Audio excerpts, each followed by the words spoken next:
जब नेचर अपना रूप दिखाती है तो रूह तक कांप जाती है और ऐसा ही कुछ हुआ था आज से 52 साल पहले जब एक प्लेन बर्फ के पहाड़ से जाके टकरा जाती है। सबसे दिल दहला देने वाली बात तो ये थी कि जो लोग इस क्रैश में जिंदा बच गए थे उन्हें अपनी जान बचाने के लिए अपनी फैमिली मेंबर और साथियों का कच्चा मांस खाना पड़ा था। ये कहानी है फ्लाइट 571 की। चाहे आप इसे चमत्कार कहें या ह्यूमन हिस्ट्री की सबसे बड़ी क्रूरता, लेकिन इस कहानी को सुनकर आपकी रूह तक कांप जाएगी। इस दिल दहला देने वाले हादसे की शुरुआत होती है 12 अक्टूबर 1972 को, जब साउथ अमेरिका के यूरुगावा देश से एक छोटा सा चार्टर्ड प्लेन उड़ान भरता है जिसको चिली देश की राजधानी सैन डिएगो में पहुंचना है। इस प्लेन में बैठे हैं रग्बी प्लेयर्स और उनका मैच देखने जा रहे हैं फैमिली मेंबर और उनके फ्रेंड्स। इस प्लेन में टोटल 40 पैसेंजर और 5 क्रू मेंबर हैं। टेक ऑफ के बाद अभी जहाज अर्जेंटीना के ऊपर ही पहुंचा था कि अचानक मौसम खराब होने की वजह से उन्हें अर्जेंटीना के शहर मेंडोजा में लैंड करना पड़ा। कैप्टन को यह फैसला इसलिए लेना पड़ा क्योंकि अर्जेंटीना और चिली देश के बीच में है दुनिया की सबसे लंबी एंडीज माउंटेन रेंज, जो इनके सामने किसी दीवार की तरीके खड़ी है। और तो और हिमालयों के पहाड़ियों के बाद सबसे ऊंची पहाड़ियां भी यहीं पाई जाती हैं। इसीलिए कैप्टन ने सोचा कि इतने खराब मौसम में इन पहाड़ियों को पार करना खुदकुशी करने जैसा होगा। पायलट का प्लान था कि एक दिन मेंडोजा में ही गुजारी जाए और अगले दिन मौसम ठीक होने पे एंडीज की पहाड़ियों को पार किया जाएगा। अगले दिन यानी कि 13 अक्टूबर को फ्लाइट 571 मेंडोजा से टेक ऑफ किया। पायलट ने देखा कि मौसम साफ हो गया है, इसलिए अगले 1 घंटे तक सब कुछ ठीक रहता है।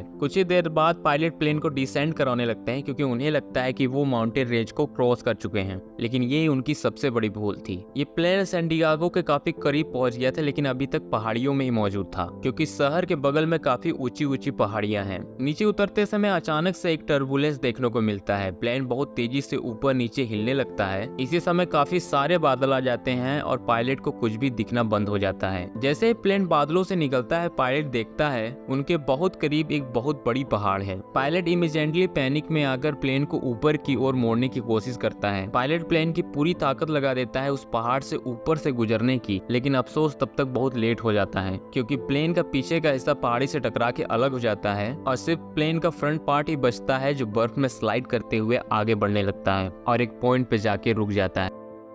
क्रैश की वजह से 12 लोग तुरंत ही मर चुके थे, खासतौर पे वो जो जहाज के पिछले हिस्से पे मौजूद थे, और अब सिर्फ 33 लोग ही ऐसे थे जो जिंदा बचे थे। उनमें से भी 2 लोग ऐसे थे जिन्हें कम चोटें आई थी, 19 साल का रॉबर्ट कनेजा और 20 साल का गुस्ताको जर्बिनो। दोनों लड़के मेडिकल स्टूडेंट भी थे, तो ये तुरंत ही काम पे लग जाते हैं कि कौन कौन लोग जिंदा बचे हैं और कैसे घायल लोगों की मदद की जा सकती है। ये देखते हैं कि कई पैसेंजर ऐसे हैं जिन्हें बहुत ज्यादा चोटें आई हैं। उनमें से ही एक है 23 साल का फर्नांडो फराडो, जो स्कल फ्रैक्चर की वजह से अब कोमा में है। जितना इनसे हो सकता था वो उतना मदद करते हैं बचे हुए सर्वाइवल्स की। दूसरी तरफ इस प्लेन के गायब होने के 1 घंटे के अंदर ही चिलियन एयर सर्विस की नोटिफिकेशन पहुंच जाती है और वो 4 एरोप्लेन भेजते हैं उन्हें ढूंढने के लिए। सुबह से लेकर शाम तक सस्पेक्ट एरिया को सर्च किया जाता है, लेकिन उन्हें ना तो कोई प्लेन नजर आता है, ना ही किसी भी प्रकार का कोई मलबा। ये बहुत ही मुश्किल सर्च ऑपरेशन था क्योंकि नीचे बर्फ की वजह से कुछ भी दिखाई नहीं दे रहा था। इधर 13 अक्टूबर की रात को बचे हुए सर्वाइवल बहुत होपफुली थे। उन्हें उम्मीद थी कि बस किसी तरीके एक रात यहाँ पे गुजार ली जाए और अगले दिन उन्हें कोई ना कोई तो ढूंढ ही लेगा। उस बर्फीले रात को 5 पैसेंजर सरवाइव नहीं कर पाते हैं। बचे हुए सर्वाइवल्स का नंबर अब 33 से हटके 28 पे आ गया है। अगले दिन जिंदा बचे लोगों ने प्लेन की बची खुची बॉडी का इस्तेमाल किया शेल्टर की तौर पर। वो लोग लगे सीट और बर्फ का इस्तेमाल करते हैं प्लेन के पीछे के हिस्से को बंद करने के लिए, ताकि वो अंदर गर्म रह सकें। और अब 14 अक्टूबर को इस सर्च ऑपरेशन में यूरुगावा और अर्जेंटीना ने भी हिस्सा ले लिया और अब टोटल 11 प्लेन इस फ्लाइट को ढूंढने रहे थे। उन्होंने जो सर्च साइट ढूंढा था वो बिल्कुल सही था, लेकिन ये फिर भी उन्हें ढूंढ नहीं पा रहे थे। सर्वाइवल ट्राई करते हैं कि प्लेन की छत पे लिपस्टिक से SOS लिख दिया जाए, लेकिन उन्हें जल्दी मालूम पड़ जाता है कि पूरा वर्ड लिखने के लिए उनके पास लिपस्टिक नहीं है। फिर वो कोशिश करते हैं कि बर्फ में बैगों की मदद से एक बड़ा सा क्रॉस बना दिया जाए ताकि सर्च एयरक्राफ्ट जो उन्हें ढूंढ रहे हैं वो उन्हें देख लें, लेकिन इससे भी कुछ ज्यादा फायदा नहीं हुआ क्योंकि उस दिन एक नहीं बल्कि 3 एयरक्राफ्ट उनके ऊपर से उड़ती है, लेकिन फिर भी उन्हें देख नहीं पाती है। वो चिल्लाकर हाथ दिखाकर बहुत ज्यादा कोशिश करते हैं कि वो हवाई जहाज उन्हें देख ले, लेकिन उन्हें कोई भी नहीं देख पाता और इसी तरह के एक और दिन गुजर जाता है। अगले ही दिन 15 अक्टूबर को सर्वाइवल्स को यह बात मालूम पड़ चुका था कि वो बहुत बुरी तरीके फंस चुके हैं। मदद कब तक आएगी ये कहा नहीं जा सकता है। इस वजह से वो प्लेन में मौजूद चीजों से अपने आप को यहाँ पे जिंदा रखने के लिए कुछ चीजें बनाने लगे। धूप में बर्फ को पिघला के वो थोड़ा बहुत पानी का व्यवस्था तो कर ले रहे थे, लेकिन अभी भी उनके पास खाने के लिए ज्यादा कुछ नहीं था। इसके अलावा कई पैसेंजर सीट कवर और गद्दे को फाड़ कर स्नो शूज बनाते हैं ताकि वो बर्फ में चल सकें। क्रैश के 3 दिन बाद यानी कि 16 अक्टूबर को फर्नांडो फराडो कोमा से जाग जाता है और उसे जैसे ही होश आता है उसे पता चलता है कि उसकी मां क्रैश में मारी जा चुकी है और उसकी 19 साल की बहन बहुत बुरी तरीके से घायल है। फराडो अपनी बहन को जिंदा रखने के लिए बहुत कोशिश करता है, लेकिन हादसे के 8 दिन बाद उसकी बहन भी गुजर जाती है अपने चोटों के चलते। क्रैश में जो पैसेंजर यहाँ पे फंसे थे उनमें से ज्यादातर लोग वो थे जो समुद्र के किनारे रहते थे। इससे पहले उन्होंने कभी बर्फ तक नहीं देखी थी और अब अचानक से -30 डिग्री सेल्सियस की ठंड में, वो भी इतनी ऊंचाई पे जहाँ खाना या पानी मौजूद नहीं है, ये किसी तरीके सरवाइव करते रहे। इस बुरी परिस्थिति में एक और प्रॉब्लम थी, स्नो ब्लाइंडनेस की। जब सूरज की रोशनी इस पहाड़ियों के बर्फ में रिफ्लेक्ट करती है तो आपकी आंखें भी डैमेज हो सकती है। इसे स्नो ब्लाइंडनेस भी कहा जाता है और इससे बचने के लिए इन सर्वाइवर्स के पास सिर्फ 3 पेयर थे सनग्लासेस के। 21 अक्टूबर 1972 क्रैश के 8 दिनों बाद सर्च और रेस्क्यू टीम अपने हाथ खड़े कर लेती है। उन्हें लगता है कि 8 दिनों में किसी भी पैसेंजर का जिंदा बचना मुमकिन ही नहीं है, इसीलिए उन्हें ढूंढने का भी कोई फायदा नहीं है। तो 142 घंटे के सर्च ऑपरेशन के बाद ऑफिशियली इस सर्च ऑपरेशन को बंद कर दिया जाता है। इधर पैसेंजर को प्लेन के मलबे में एक रेडियो मिलता है और जब वो उसे ऑन करते हैं तो उसमें उन्हीं की न्यूज पॉडकास्ट हो रही थी कि फ्लाइट 571 की सर्च ऑपरेशन को अब बंद कर दिया गया है। इस न्यूज को सुन के अब सब परेशान हो जाते हैं क्योंकि अभी तक तो उम्मीद थी कि उन्हें ढूंढ लिया जाएगा, लेकिन अब तो वो रेडियो पे अपने ही मरने की खबर सुन रहे हैं। वो सारे लोग रोने लगते हैं और गॉड से अपने आप को बचाने की दुआ करने लगते हैं।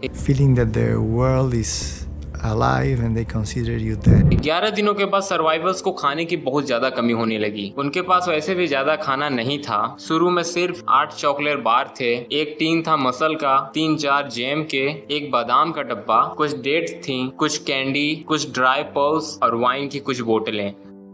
क्रैश के बाद ही इन्होंने इसे हार्वेस्ट करना शुरू कर दिया था। हर दिन ये उसे थोड़ा थोड़ा करके खाते थे, लेकिन ये भी अब खत्म हो चुका था और अब ये कॉटन और कपड़ों को खाना शुरू कर दिए थे, जिससे उनकी तबीयत और भी ज्यादा खराब होने लगी थी। एंडीज की इस एरिया में उन्हें खाने के लिए कुछ भी दिखाई नहीं दे रहा था। यहाँ ना तो कोई पौधे थे, ना ही कोई जानवर जिन्हें ये मार के खा सकते थे। ऐसे सिचुएशन में जब भूखे रहने के अलावा कोई भी ऑप्शन नहीं था तो इन सर्वाइवल्स ने कुछ ऐसा किया जिसे सुनकर आपके होश उड़ जाएंगे। उन्होंने डिसाइड किया कि जिंदा रहने के लिए अपने ही मरे हुए दोस्त और परिवार के बॉडीज को खाने के अलावा उनके पास कोई चारा नहीं है। ये फैसला लेना बिल्कुल भी आसान नहीं था, क्योंकि जो लोग भी इस क्रैश में मारे जा चुके थे वो दोस्त थे, क्लासमेट थे, फैमिली मेंबर थे या तो रिलेटिव थे। जाहिर ये फैसला बहुत मुश्किल था, लेकिन भूख और प्यास ने उन्होंने ऐसा करने पे मजबूर कर दिया था। क्रैश के 17 दिनों बाद 29 अक्टूबर को अचानक से एक अवलांच आया, जिससे प्लेन का फ्रंट का हिस्सा बर्फ में पूरी तरीके से दब चुका था। इस हादसे में 9 सर्वाइवर्स मारे गए। बचे हुए 19 लोगों ने उस बर्फ को हटाया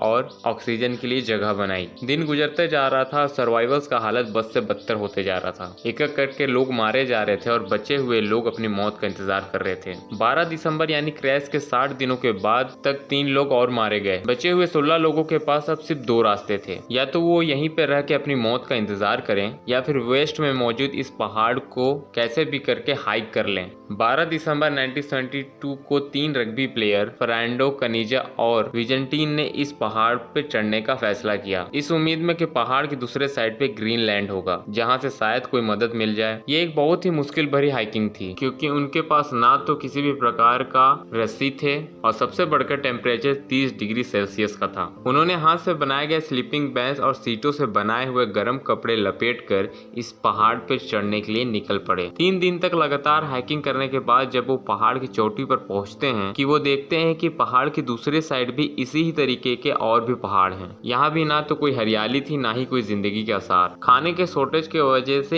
एक शख्स वापस चला जाता है। फर्नांडो और कनीजा मदद की तलाश में पहाड़ की दूसरे साइड पर डाउन हिल चल पड़ते हैं। अगले 10 दिनों तक ट्रैकिंग करने के बाद और 61 किलोमीटर का सफर करने के बाद आखिरकार वो एक ऐसे वैली पे पहुंचते हैं जहाँ हरियाली थी और एक नदी भी। सबसे पहले उन्होंने नदी का पानी पीने का फैसला किया, तभी उन्हें नदी की उस पार पार घोड़े पर एक शख्स दिखाई देता है। नदी की आवाज की वजह से वो अपनी बातों को शख्स तक नहीं पहुंचा पा रहे थे। घोड़े पे बैठे उस लोकल को आइडिया आता है। उसने एक कागज और पेन को पत्थर में बांट के नदी के उस पार फेंक दिया। फरेंडा और कनीजा ने उस कागज पे पूरी कहानी लिखा और वापस फेंक दिया। वो शख्स घोड़ा भगाते हुए ये लेटर चिलियन अथॉरिटी के पास ले गया। पहले तो उन्हें यकीन नहीं आया कि 1.5 महीने गुजर जाने के बाद भी प्लेन क्रैश के पैसेंजर अभी भी जिंदा मौजूद हैं। लेकिन अथॉरिटी ने फरेंडो और कनीजा को तुरंत ही रेस्क्यू किया और उनकी मलहम पट्टी करने के बाद पूरी कहानी फिर से सुनी। जिसके बाद 22 दिसंबर 1972 को यानी क्रैश के